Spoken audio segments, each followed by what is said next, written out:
Բարև ձեզ։ Այսօր խոսենք հնագույն հայկական գինեգործական տեխնոլոգիաների մասին, հատկապես կախանի մեթոդի։ Այս թեմայով խոսենք Գևորգյան վայինների հիմնադիր Վահագն Գևորգյանի հետ։ Վահագն ջան, բարև ձեզ։ Բարև ձեզ։ Նախ միջև մուն թեմային անդրադառնալը կուզեի զրուցեինք, թե ոնց եղավ որ դուք զբաղվեցիք գինեգործությամբ, ինչը դրդեց դրան։ Այս հարցը շատ հետաքրքիր հարց է ու շատ մարդիկ են տալիս, ես միշտ պատասխանում եմ կյանքի բերումով։ Այսինքն ի սկզբանե չեմ որոշել զբաղվել գինեգործությամբ, սկզբից զբաղվում էի ապակյա շշի արտադրությամբ եւ արտադրեցի նռան տեսքով շիշը, որից հետո արտոնագրեցի շիշը եւ այդ շիշը անհրաժեշտ էր նաև լցնել։ Այդտեղից սկսեց իմ գինեգործության պատմությունը։ Սկզբից կոճակն եք արտադրել, հետո 2006 թվականից։ Սակայն հիմա ասեմ, որ ես եկել եմ վաճառքից դեպի գինեգործություն, այսինքն մասնագիտությամբ տնտեսագետ եմ, հետո արդեն սովորելով, հետազոտելով դարձել եմ գինեգործ, բայց խորհուրդ կտամ սկսնակ գինեգործներին անպայման սկսել խաղողից, ուղղակի ուրիշ տարբերակ չկա ճիշտ գինեգործության համար։ Շատ լավ, շշի արտադրությամբ, Հայաստանում, ճիշտ եմ ասում։ Հայաստանում զբաղվել եմ շշի արտադրությամբ։ Իսկ ինչի հիմա չեք զբաղվում։ Դե որովհետև անցա գինու արտադրության։ Մեկը մյուսի բայց չի խանգարի։ Խանգարում է, չէ, հաստատ իմ կարծիքով պետք է ամբողջ ֆոկուսը դնել մեկ գործի վրա, եթե ուզում ես դրանից ստանալ արդյունք, նամանավանդ եթե դա քո սիրած գործն է։ Շատ լավ, ինչով է հետաքրքիր ձեր գինու գործարանը, արտադրությունը, որ դուք վեր եք հանում մոռացված տեխնոլոգիաներ, գինու պատրաստման տարբեր եղանակներ, ինչ որ մեր նախնիները օգտագործել են, պլյուս նաև նորարարական տեխնոլոգիաներից չեք մնում, կարբոնիկի մասին կուզեմ խոսամ այս վայնի մասին, այս վայնը Հայաստանում արտադրելը շատ դժվար է, դրա մասին հատկապես կուզեմ խոսանք, բայց միջով այդ խոսենք ավանդականի մասին, կախանիի մասին։ Նախ ասեմ, որ մեր ընկերության որդեգրած քաղաքականությունը դա այն է, որ արտադրենք միմիայն տեղացին սորտերից հայկական գինին, օգտագործենք հայկական տակառները, օգտագործենք հայկական կարասները, այսինքն լինենք միմիայն հայկականի մեջ։ Այսօր Հայաստանի գինեգործները բաժանվել են երկու խմբի այդ մասով, նույնպես նշեմ, որ մի մասը կողմնակից է Հայաստանում արտադրել հայկական գինի եվրոպական սորտից, մյուս խումբը կողմնակից չի։ Այդպես, երբ որ սկսեցինք արդեն ավելի խորացված հետազոտել միջազգային շուկան, միջազգային գինեգործությունը, արդեն սկսեցինք այցելել տարբեր միջազգային ցուցահանդեսների, իմ մոտ արդեն պատկերացումը, այսինքն նկարը պարզ էր, որ հայկական գինեգործությունը դեռ ձևավորված ձևաչափ չունի, այսինքն ինչ է հայկական գինին, մենք դժվարանում էինք պատասխանել։ Դա բերեց նրան, որ ես սկսեցի արդեն հետազոտել, թե մենք ինչ հին ավանդույթներ ենք ունեցել, ինչ մեթոդներ ենք ունեցել, որպեսզի փորձենք աշխարհին ներկայացնել հենց հայկականը, որը չունի ոչ մի ուրիշ ազգ։ Վրացական փորձով։ Իրենք հայտնի Եվ վրացական, եւ իտալական, յուրաքանչյուր գինեգործական երկիր ուսումնասիրեք, բոլորի մոտ նույն խնդիրը եղել է։ Բոլորը սկզբից, երբ որ զարգացումը սկսել է գինեգործական, իրանք սկզբից բերել են, տնկել են եվրոպական սորտեր, հետո հասկացել են, որ եվրոպական սորտերով ապագա չունեն, սկսել են արդեն իրենց սորտերով եւ իրենց տեխնոլոգիաներով, իրենց մեթոդներով սկսել են աշխարհ գրավել։ Իտալիան մի շարք այդպիսի մեթոդներ ունի, մի շարք գինիներ ունի, որ ամբողջ աշխարհը գրաված է, Ֆրանսիան նույնապես, այսինքն առանձնահատկություն, եզակիություն։ Նամանավանդ մենք գեոպոլիտիկ մեր տարածաշրջանը այն տեղում է, որ մենք լայնամասշտաբ գնային սեգմենտի գինիներ չենք կարող արտադրել, այսինքն մենք այդ ամենաներքևի շուկայում չենք կարող գտնվել, այսինքն մեզ պետք է առանձնահատկություն ներկայացնել, հենց այդ միտքը բերեց նրան, որ ես սկսեցի ուսումնասիրել եւ գտա առաջինը կախանի մեթոդը, նախ հետազոտեցի նաեւ միջազգային շուկան, չամչացված գինիներից տարբեր մեթոդներ, տարբեր երկրներում ոնց են կիրառում, բոլոր գինեգործական երկրները ունեն չամչացված գինիներ։ Բայց հայտնի ավելի շատ իտալականը, չէ՞։ Այո, հայտնի ավելի շատ իտալականը, մեր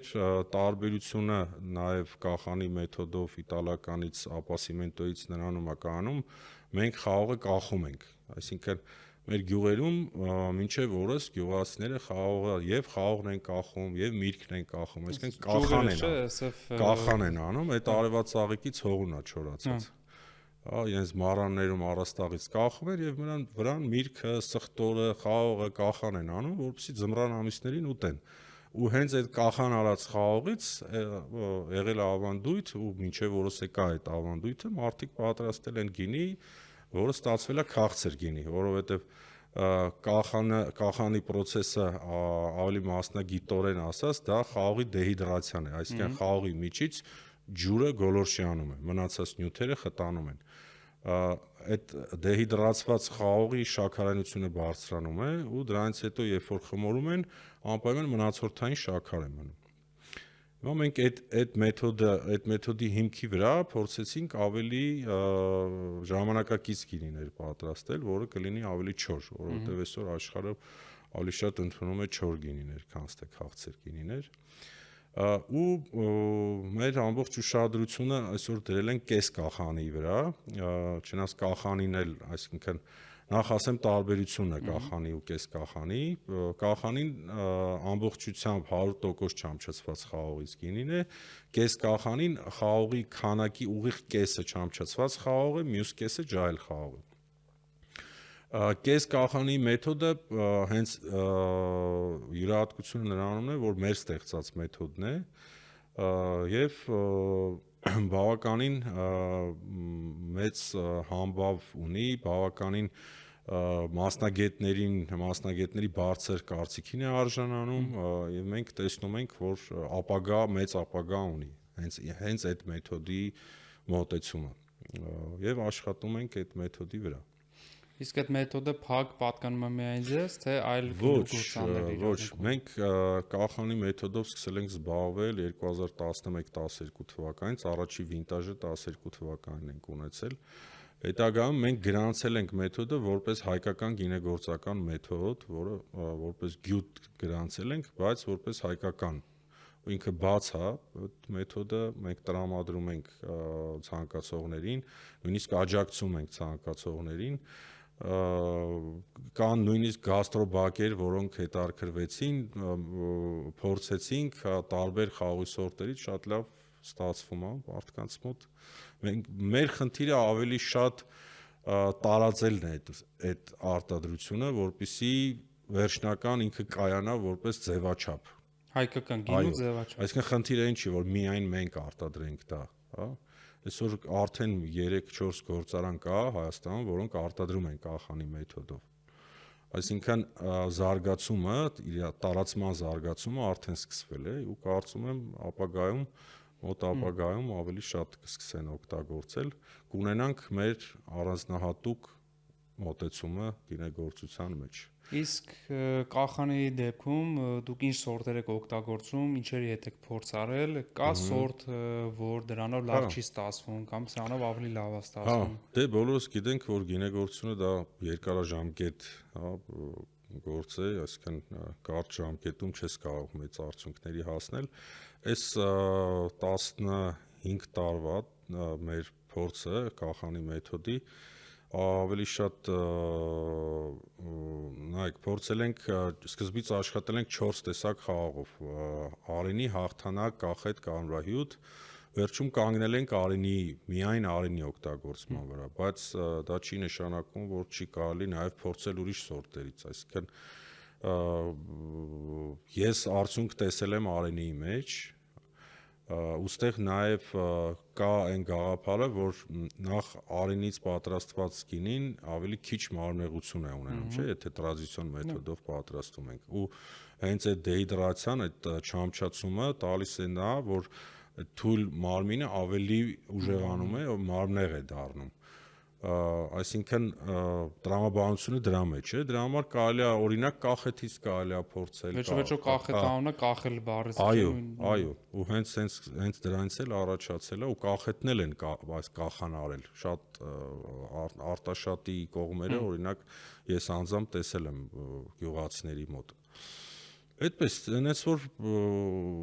պետքա փորձել։ Այստեղ ամբողջ հետաքրքրությունը նրանում է, որ պետք է տարբեր սորտերից փորձել ու ամեն մի սորտը չի, որ չամչանում, այսինքն կախել լինում է ու կախման ընթացքում, այդ չամչացման ընթացքում չի փչանում։ Այդ էլ մեծ նշանակություն ունի, այսինքն նախ պետքա խաղի կաշին հաս լինի, այսինքն բարակ կաշ, օրինակ հաղթանակը չի լինում չամչացնել։ Բայց իր կաշին բավականին հաստ է։ Համեմատած Արենի հետ բարակ է։ Այսինքն սպիտակ սորտն էլ պրինցիպի չի լինում։ Հիմա նայեք, ես վերջի 2 տարվա մեջ սկսել եմ սպիտակ սորտերի փորձերը կախանի, արդեն 3 տարի է փորձում եմ կախանի մեթոդով փրփռուն գինի։ Այսինքն միտքը նրանումն է, որ հենց մեր հայկական մեթոդի փրփռունը ունենանք, քանի որ մենք չունենք հայկական փրփռունի տեխնոլոգիա։ Ու դե սպիտակ խաղողներն էլ ավելի նուրբ են, ու ավելի շուտ են փչանում։ Իսկ կարմիր սպիտակ Արենին նույն գենն է, չէ՞։ Իր մաշկը ամենալավ չամչանում է սպիտակ Արենին։ Դուք այդ հարցի պատասխանը տվեցիք։ Չնայած ճիլար եմ փորձել եմ խաթուն խարջի եմ փորձել, խաչը ամենաշուտն է փչանում, այսինքն ոսկեհատը դե ինքը բավականին նուրբ է, ամենաշուտ։ Իսկ սելեկցիոն սորտերից օրինակ կանգուն այնտեղ։ Կանգունը էլի ոչինչ, կանգունը վատ չի մնում։ Կանգունը էլի վատ չի։ Ուղղակի սպիտակից եթե օրինակ կեսկախանի մեթոդը փորձենք, դե բարձր թնդություն է ստացվում։ Ես անձամբ սպիտակ գինի բարձր թնդությամբ չեմ սիրում, ճիշտը որ ասեմ, կարող է մարմնեղությունն էլ շատ լինի, ինչ որ յուրահատկություն ունենա, բայց արդեն իսկ այդ բարձր թնդությունը ինձ հետ է կանգնեցնում, հենց կեսկախանի մեթոդը։ Դեսերտային է գնում էլ ավելի հասկանալի։ Իսկ փրփռունի մեթոդը շատ հետաքրքիր կարող է ստացվի, այդտեղ այդ փրփռունի մասով մենք ավելի կես կախանի մոտ ենք բան արել, այսինքն բազային գինին պատրաստել ենք սորական խաղողից, մնացած խաղողը կախել ենք, չամչացրել ենք ու չամչացված խաղողը օգտագործել ենք որպես դոզաժի լիկյոր։ Պատկերացրիք, այսինքն ինքը արդեն ստացվել է չամչացված խաղողի ու ջահել խաղողի խառնուրդ, որը լցվել է շիշը երկրորդային խմորման։ Բավականին հետաքրքիր։ Բնական շաքարը ավելացրել ինքը։ Այո, այստեղ շատ կարևոր հարց է բնական շաքարի խմորումը։ Օրինակ, ես մեծ հարգանք ունեմ ֆրանսիացիներին, Շամպայնի ռեգիոնին ոչ մի բան չունեմ ասելու, բայց իմ կարծիքով նախ շատ հետազոտել եմ Շամպայնը ռեգիոններով, մեթոդներով, ամեն ինչով, այդ շաքար ավելացնելը գինուն արդեն իսկ տհաճ երևույթ է, հասկանում եք, ու այսօր իրանք ամբողջ աշխարհում ամենաբարձրաժեք, ամենաբարձրակար գինին է համարվում շամպայնը, բայց ինքը իրականում շաքար ավելացված գինի է։ Չեմ ուզում ասենք մեծ խոսեմ, բայց շատ մարքեթինգ կա, այսինքն շամպայնի մեթոդի մեջ ահավոր մարքեթինգ է դրած, ուղղակի ֆրանսիացիները շատ լավ կարողանում են իրանց ապրանքը ներկայացնել ու ներկայացնել ամենաթոփ վիճակի մեջ։ Դե վերջո աշխարհն ընդունում է, չէ՞, ընդունել է ավելի ճիշտ առաջ ավելի շատ, որ գինին ֆրանսիականն է։ Այստեղ մի հատ հետաքրքիր բան էլ ասեմ, որ շամպայնի մասին քանի խոսեցինք, դե բոլորս է գիտենք, որ շամպայնը նես չի մեկը սկզբից որոշել է պատրաստել, այդ տեսքով ստացվել է, այսինքն դա էլի եղել է փորձից ծնված, այսինքն փորձից ավելի շատ նրանից, որ գինի են վանականները պատրաստել, այդ գինու մեջ շաքարի մնացորդը մնացել, իրանք չեն զգացել այդ շաքարի մնացորդը, գարունը նորից այդ գինին սկսել է խմորվել ու հասկացել են, որ հեչ էլ վատ խմիչք չի դառնում։ Հետո եթե չեմ սխալվում, այս վերջերս է նայեցի ֆիլմը այդ բանը կլիկոյի վերաբերյալ, հա, այրի, հա, վդավա այրի Անունը ես էլ չեմ ֆիքսել, կլիկոն, հա, շատ հետաքրքիր ֆիլմ էր ու իմ համար բացահայտում էր, որ դեգորժաժը, այսինքն շամպայնի միջից նստվածքը հանելը, խմորասունկը հանելը, այդ կինն է արել ու այդ ժամանակահատվածում ֆրանսիական շամպայնի ռեգիոնը շատ վատ վիճակում ա եղել, պատերազմի մեջ են եղել, Նապոլեոնի բան ու ինքը ճանապարհ ա գտել Ռուսաստան ուղարկել իր արտադրած գինիները ու արդեն դեգորժաժ արած ու ցարական հասարակությունը, հանրությունը, հա, հավանություն ա տվել, տեղից արդեն սկսել ա ու մնացածը սկսել են նույնաձև փորձը կիրառել ու նշեմ, որ հենց այդ աղջիկը ինքը գինեգործ չի եղել, իր ամուսինն է գինեգործ եղել, մահացել է ու ինքը ամուսնու սերը իր մեջ շարունակել է ու նույն ձևով սկսել է, այո, շատ լավ, գիտեմ, որ օգտագործում եք նաև կարասներ ու գիտեմ, որ կարասի մեջ նաև կարբոնիկ եղանակով ստացված գինի եք հնեցնում, կուզեմ եւ կարասների մասին խոսանք եւ կարբոնիկ գինիների արտադրություն։ Այո, այս վերջի ընդհանրապես ես շատ եմ հետևում միջազգային տենդենսներին գինեգործության, թե ինչ ուղղությամբ է զարգանում, որ տեսակ գինիներն են մարդիկ ավելի շատ սկսում խմել, հա, ու այս վերջի երևի 10-ամյակում բնական նատուրալ գինիները ամբողջ աշխարհում սկսեց վերելք ապրել, կարող է 10 տարին քիչ եմ նույնիսկ ասում, հա, եւ ես էլ որոշեցի մեր շարքի մեջ նաեւ ավելացնեմ բնական գինիներ։ Հիմա մենք 6 տեսակ բնական գինի ունենք, 3 տեսակ պետնատ ենք արտադրում, 2020 թվականի պատերազմի թվից սկսեցինք պետնատ արտադրել, որը էլի, սենց ձեզ ասեմ, մինչև պետնատ արտադրել ես պետնատ չէի փորձել, պատկերացրիք, հա, որ գաղափարը իմ մոտ եկել է նրանից, որ ռոզե գինի պատրաստելուց պետնատ, այսինքն խմորման ընթացքում վարդագույն գինին շատ արտահայտիչ բույր ունի, շատ տպավորիչ ու արտահայտիչ բույր ունի ու ես մտածում էի ոնց անեմ, որ այդ հենց խմորման ժամանակվա բույրը կարողանամ շշի մեջ պահել։ Ու սկսեցի կարդալ մեթոդների վերաբերյալ, գտա, որ պետնատի մեթոդը ամենահամապատասխանն է, այսինքն խմորման ընթացքում լցրեցիր շիշը, դու արդեն բույրը պահպանեցիր շշի մեջ, հետո ինքը շշի մեջ լիախմորվեց, հա մեթոդն է շատ հեշտ ավելի, սենց ասեմ, հա, այսինքն մեծ բան չունես անելու, խմորման ընթացքում լցնում ես շիշը ու դու չես կարող ինչ-որ ներգործություն ունենաս դրանից հետո այդ շշի միջի եղածի վրա։ Ոնց գինեգործությունը այդտեղ կանգնում է, այստեղ ամբողջ հարցը նրանում է, որ դու պետքա հասկանաս, այսինքն որ ինչ շաքարայնությամբ լցնես, ինչ վիճակում լցնես, ինչ թթվություն ունենա գինիդ, վերջը, այսինքն պրոֆեսիոնալիզմը մի քիչ դրա մեջ է կանում, որպեսզի դու իր ապագան պիտի պատկերացնես։ Նույնը կարմիրների մեջ, ասինքն լցրեցիր շիշը մի վիճակում ա լինելու գինիդ, դու պիտի հասկանաս ինքը մի 6 ամիս հետո ինչ վիճակի մեջ ա լինելու, մի տարի հետո ինչ վիճակի մեջ ա լինելու։ Դե դա էլ ավելի շատ փորձն է տալիս գինեգործին։ Այդտենց սկսեցինք բնական գինիների արտադրությունը պետնատից, հետո անցանք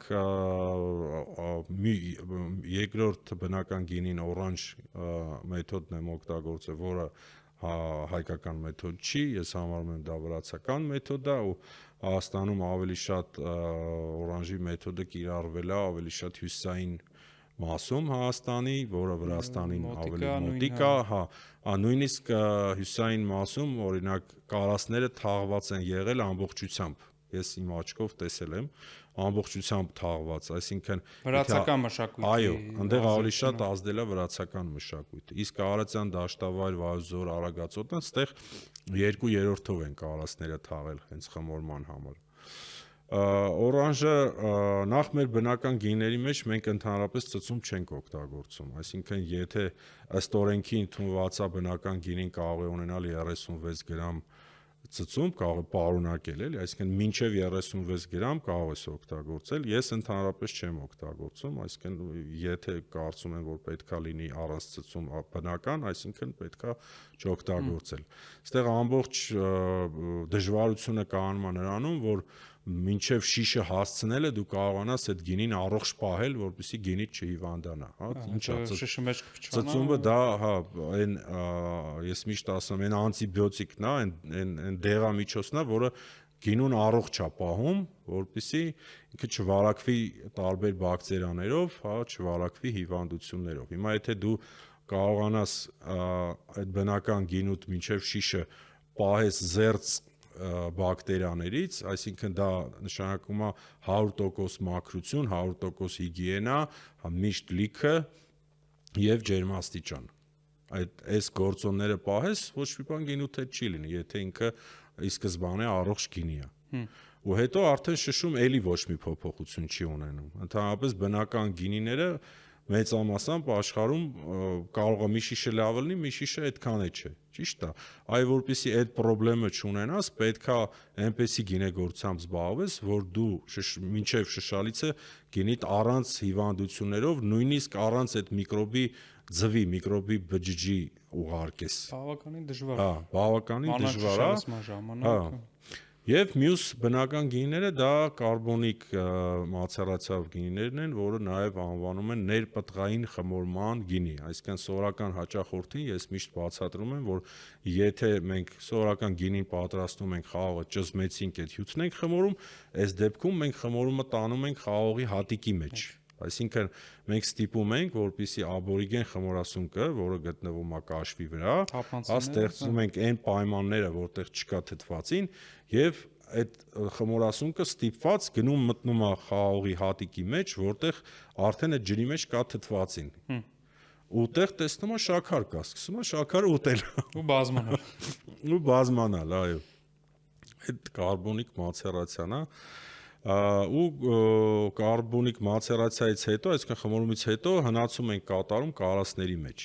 Կարասը շատ կապված է բնական գինեգործության հետ, այսինքն եթե մենք վերադառնում ենք մեր արմատներին եւ փորձում ենք գինեգործությունը տանել կարասների մեջ, իմ կարծիքով պետք է անպայման գնալ դեպի բնական գինեգործությանը։ Իրանք երկուսը իրար հետ շատ փոխկապակցված են։ Կարասները, ինչպես բոլոր գինեգործները, գտնում ենք գյուղերից, հա, հենց այսօր ճիշտն ասած շատ ուրախացել եմ 7 հատ կարաս եմ գտել։ Շնորհավորում եմ։ Վաղը պետքա գնամ նայեմ, էդ էլ դժվար է գտնելը, բայց դեռևս կա պահպանված, որովհետև 100 տարի առաջ մեր Հայաստանում բոլորի տները կարաս են եղել։ Տենց տուն չի եղել, որ կարաս չունենա։ Բոլորի մառաններում կարասը դրված է եղել, եւ ցորենն են կարասի մեջ պահել, եւ գինին են կարասի մեջ պահել, նույնիսկ գրքերն են կարասի մեջ պահել, որովհետեւ կարասը ինքը սառնարանային մեխանիզմ է աշխատել։ Բայց ժամանակի հարցը ինչ որ ժամանակ հետո վերջանալու է։ Ինչի են հանգելու, քանի որ գնալով զարգանում է շատ վատ բանի։ Հա, բայց կարծում եմ մեր ազգը ստեղծող ազգ է եւ կարծում եմ որ կգտնվեն մարդիկ, ովքեր կսկսեն զբաղվել կարասագործությամբ եւ դա էլ է վերածնունդ մեր գինեգործության մեջ կլինի վերածնունդ։ Այսօր դեռևս մեծ պահանջարկ չկա կարասի, այսինքն դեռ բոլոր գինեգործարանները չեն օգտագործում հայկական կարասներ, նաև ցավը դրանումն է։ Իմ կարծիքով պետք է ամեն մի գինեգործ հասկանա, որ պետք է վերադառնալ արմատներին, հա, եւ պետք է աշխարհին ցույց տալ մեր յուրահատկությունը։ Մենք կհաղթենք մեր յուրահատկությամբ։ Մենք չենք հաղթի այն մեթոդով, այն սորտերով, որ արդեն աշխարհում ամենտեղ արվում է։ Հա, ծեծված։ Այո, մենք պետք է մերը ցույց տանք, հա։ Թե նայեք մի օրինակ էլ բերեմ, կոպիտ օրինակ, հա։ Վրացիների նույն օրանժի մեթոդը ծնվել է իրանց ալարկոտությունից, sense մի քիչ կոպիտ ասեմ, հա, որովհետև ալարել են խաղողը չանչազատեն, հա, չանչով խաղողը լցել են կարասի մեջ, կարասի գլուխը փակել են, թողել են մինչև գարունը բացել են, մեջից գինին հանել են, հա, ու շատ դեպքերում, եթե ասենք ուսումնասիրեք վրացական օրանժները 80%-ով իրանք բարձր քացախաթթու ունեն, այսինքն տհաճ գինիներ են, բայց իրանք այսօր իրանց այդ տհաճ գինով կարողացան ամբողջ աշխարհին ապացուցեն, որ այդ մեթոդը, հենց վրացական մեթոդը ունի յուրահատկություն եւ եթե ունի յուրահատկություն, ապա պետք է ունենա շուկա։ Եվ ունի իր շուկան, այսօր ամբողջ աշխարհը ճանաչում է քվեվրի վայն որպես օրանժ գինի։ Օրանժ գինիներ տարբեր աշխարհի գինեգործական մասերում պատրաստում են, բայց հենց քվեվրի օրանջը ամբողջ աշխարհը արդեն ճանաչում է, որ դա վրացական մեթոդ է։ Հիմա մենք ունեցել ենք 1001 այդ տեսակ մեթոդներ։ Մենք օրինակ ձեզ բերեմ, մենք տաքար ենք ունեցել, տաքարի մեթոդ ենք ունեցել, որ այսօր կորած է, ասենք գոյություն չունի։ Մի հատ, երկու հատ ես աշտարակում տեղ գիտեմ պահպանված տաքարներ, այն էլ այն վիճակում չի պահպանված, որը եղել է։ Հա, մենք խաղը ճզմել ենք Արագաստի մեջ, հա, մենք խաղը մամլել ենք քարերով, որը անվանվել է Տառապան։ Այսինքն այդ ամեն ինչ պետք է վերհանել ու աշխարհին ցույց տալ այդ ամեն ինչ։ Հա, ձերպես ինտուզիաստներ, որ ուզում է վերականգնի, ամեն մեկը մի օրինակ վերցնի, մի տեխնոլոգիա, փորձի զարգացնել ու կիսվել։ Սա շատ լավ փորձ է։ Շնորհակալություն դրա համար։ Միջազգային փորձերը ավելի շատ արել են, որպեսզի ես ավելի մասնագիտանամ, որովհետև ինձ էլ է հետաքրքիր, այսինքն հիմա օրինակ կարբոնիկ մացերացիան հայկական մեթոդ չի, բայց հաստատ հին Հայաստանում այդ մեթոդը օգտագործել են, կարծում եմ, հա։ Նույնը այսվայնի մեթոդը հայկական մեթոդ չի, հա, այսվայնը գալիս է հյուսիսային երկրներից, որտեղ խաղը շաքարայնություն դժվար է հավաքում։ Ընդհանրապես յուրաքանչյուր մեթոդ գալիս է խնդիրներից, իմացեք։ Լինում է խնդրեմ ու այդ խնդրեմից ծնվում է նոր գինի։ Նույն շամպայն էլ է այդ բանով ծնվել, այսինքն այդ պատերազմի ժամանակ հավաքել են գինիները, չեն կարողացել վաճառել, հետո մտածել են, այսինքն այդ ստեղծածի վրա, փորձի վրա, հա, այսինքն միշտ խնդիրներից է գալիս նոր արարությունը։ Այս վայնը, այսինքն երբ որ խաղը տեսել են բարձր շաքարայնություն չի հավաքում, մտածել են պահեն մինչև ձմեռ։ Պահել են մինչև ձմռան ամիսներին, շաքարայնությունը բարձրացել է,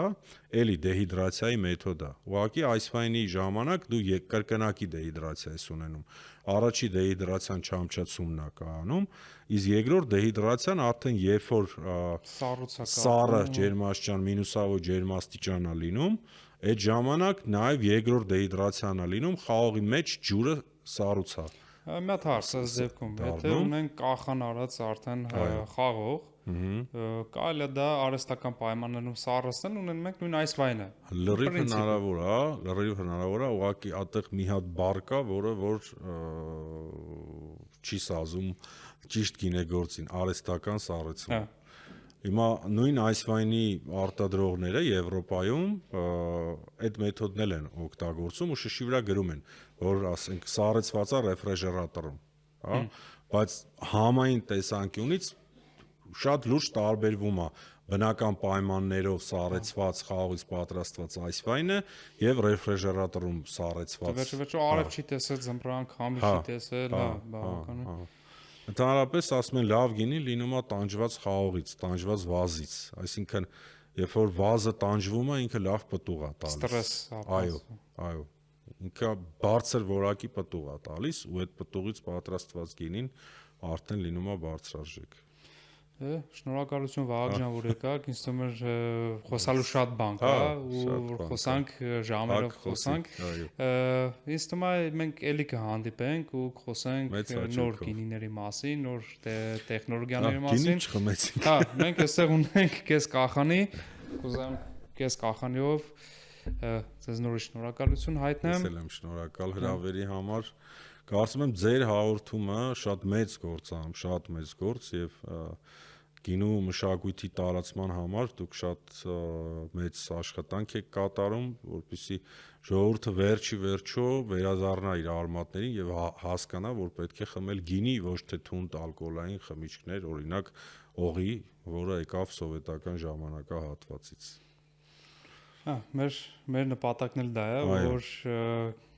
հենց հատկապես օղուն, մրգային օղիները էլի ընդունելի է, էլի ազգայինը, այո, հայկական ազգային է, մեր պապենական է, բայց ոչ, ասենք, ցորենի օղին։ Հա, ողջ լինենք։